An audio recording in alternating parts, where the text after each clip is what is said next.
My pathway to the role I fill today for Integra is a bit of a windy one.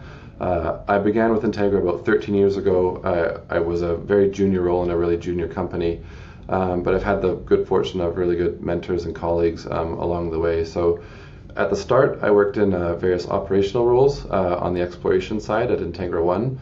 I did a short and sweet stint in IR, sort of corp dev, and then now ultimately I'm working in where my passion lies, which is external affairs and sustainability.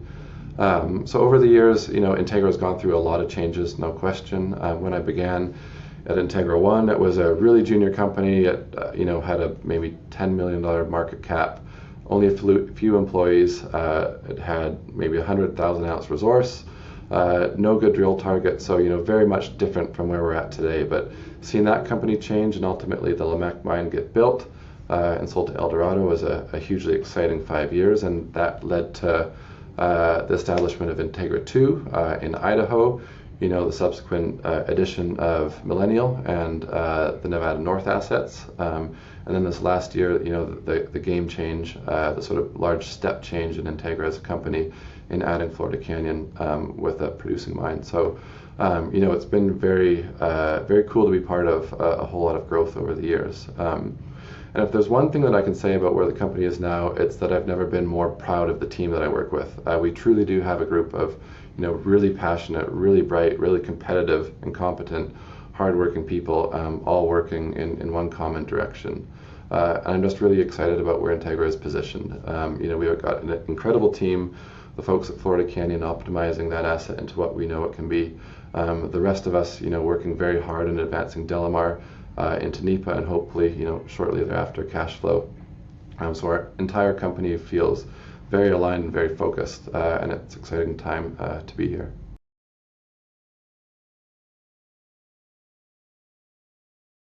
So something I feel really fortunate about is having the opportunity to work in various, facets of the company over my years here. So in the early days, I was managing the core shack, and it was a very active core shack. We had, at times 10 drill rigs going, a couple 100,000 meters a year. So it was exciting to see that part of the exploration side of the business. But then also, as I was working that was in Val-d'Or, Quebec, I lived in a staff house that had our VP exploration in there, the COO, and then our chairman and President and CEO, Steve and George, when they would come through. And I got to see, around the dinner table, the brainstorming and balancing of, various opportunities and challenges and all that sort of stuff, and to sort of see how that got shaped into a strategy to push Lamaque forwards. And so that in itself was a very, those dinners were in themselves a very formative experience in my career.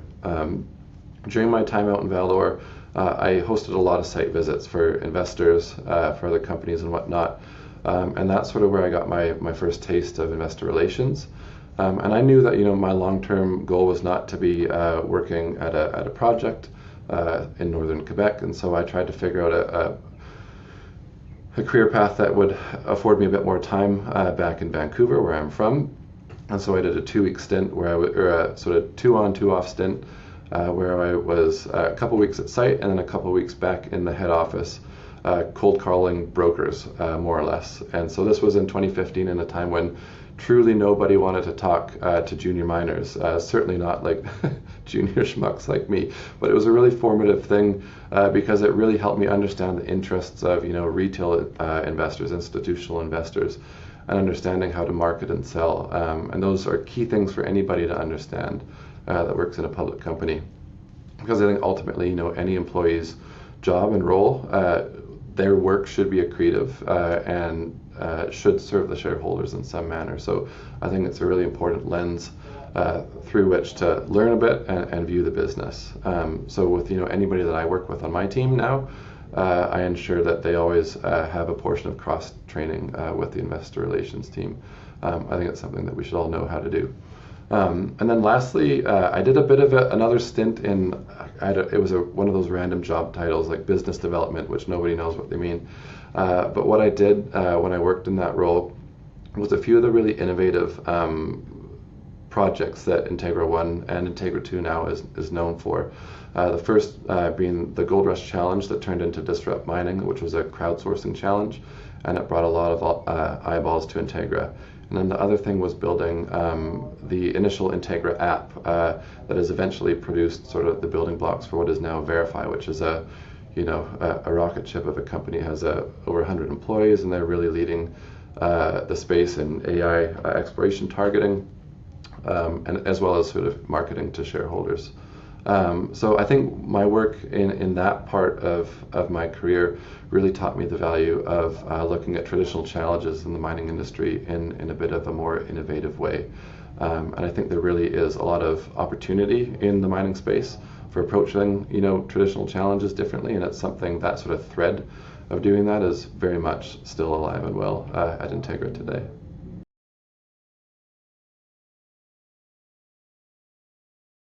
So this is something I'm really passionate about because it's really where the value of the external affairs role comes to the forefront. And while you're never going to make everybody happy all the time, I really do believe that it's very often possible to find robust solutions that do serve the interests of all the parties. So whether people have come up with this themselves or they've been told it, but I think we often view decisions as either or type decisions, but in my observation, very rarely are things mutually exclusive. And so if you're versed well enough in the priorities and values of each of the parties at a table, often you can find a successful path for all of the parties. So, in the instance of your question, the needs of the community, the priorities of regulators, and the interests of shareholders, if you understand all three of those viewpoints, then most definitely you can develop a solution that serves all three legs of that stool.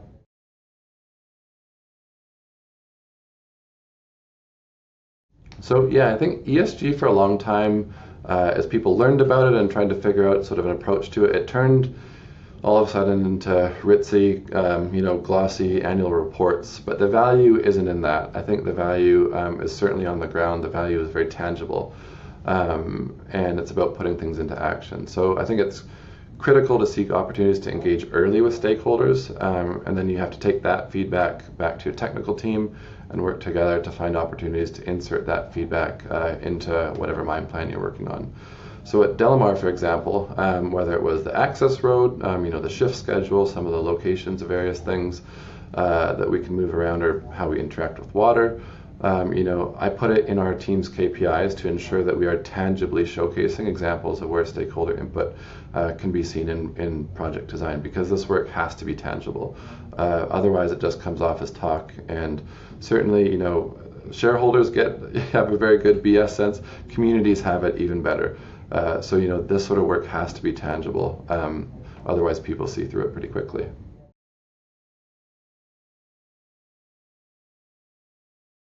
So for Integra's approach, the key to this really is in face time. Building trust, you can't buy it, you have to earn it. And the only way, in the Great Basin to do this is by spending time with people.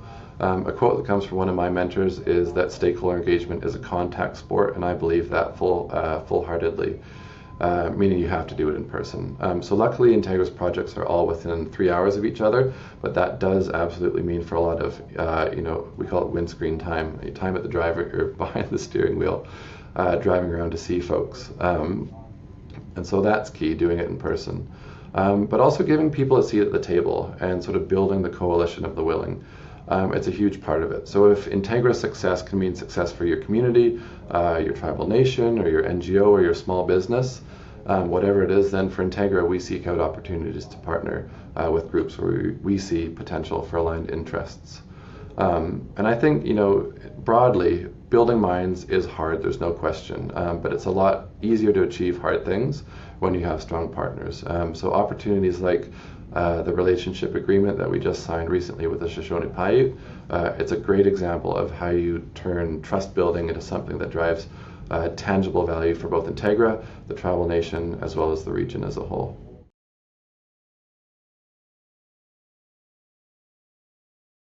So I think with that one, really the answer is in the question, and that's that it's from the start. So the key in our approach is really just about starting early. So sustainability can mean many different things to different people, so I think defining that first is really helpful.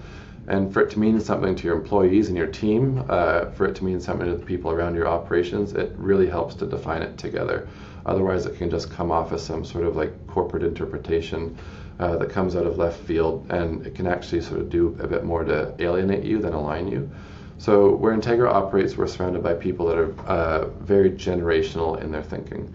So be that the ranching community, the tribal community, these are folks that think about today's decisions and how they will play out for coming generations, not just immediately. So for us, we work in sustainability to really design our projects, to work on programs that will push us towards our goal of having a positive legacy, both in the community as well as in the surrounding environment.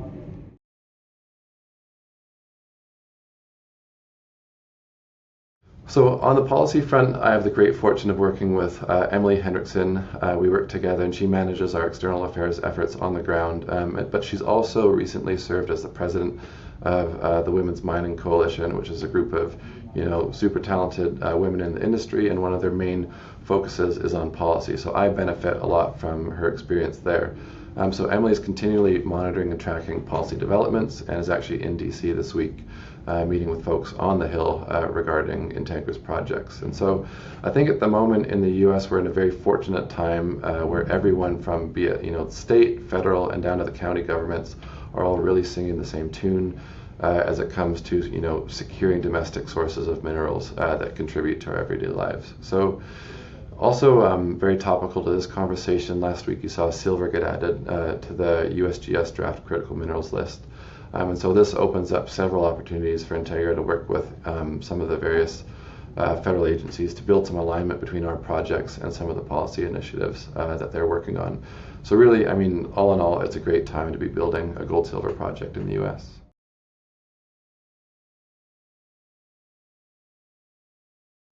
I think one of the risks / opportunities at the moment facing mining in both the Great Basin as well as broadly across the US is that companies, for the first time in a long time, are being supported in various ways to move faster through permitting.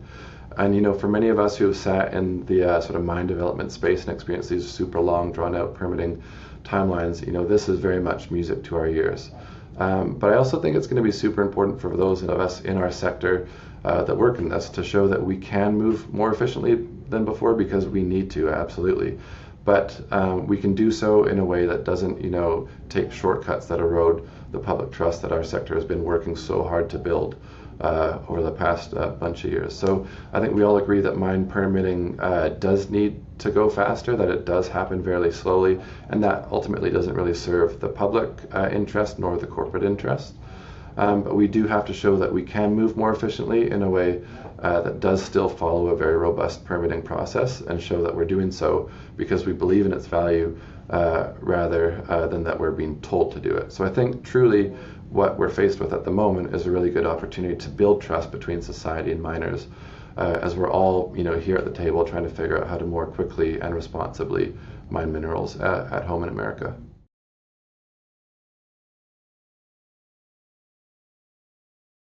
I think my main focus is really on serving others. So whether that's serving shareholders, serving communities, serving tribal partners, I think if you can build something that ultimately leaves people better off, it's a pretty rewarding experience. And also it's very much about the team that you work with, and both the team but also the culture that you build. And so as I said before, recently we've had a bunch of incredible additions to Integra, be it Cliff at Chief Operating Officer, Dale in permitting, Sean in finance, and a few of those members coming from the super successful Silvercrest team. I think I couldn't think more highly of our team at the moment. And I think when you work with really high caliber individuals that are not only competent but competitive, and they have strong character, you really have an aligned value set amongst your team. Then building a robust and responsible mining project, it's not just a goal of the ESG team, but it's a goal of the whole company. And so I feel very much fortunate to work at a company like Integra, where this is very much the case.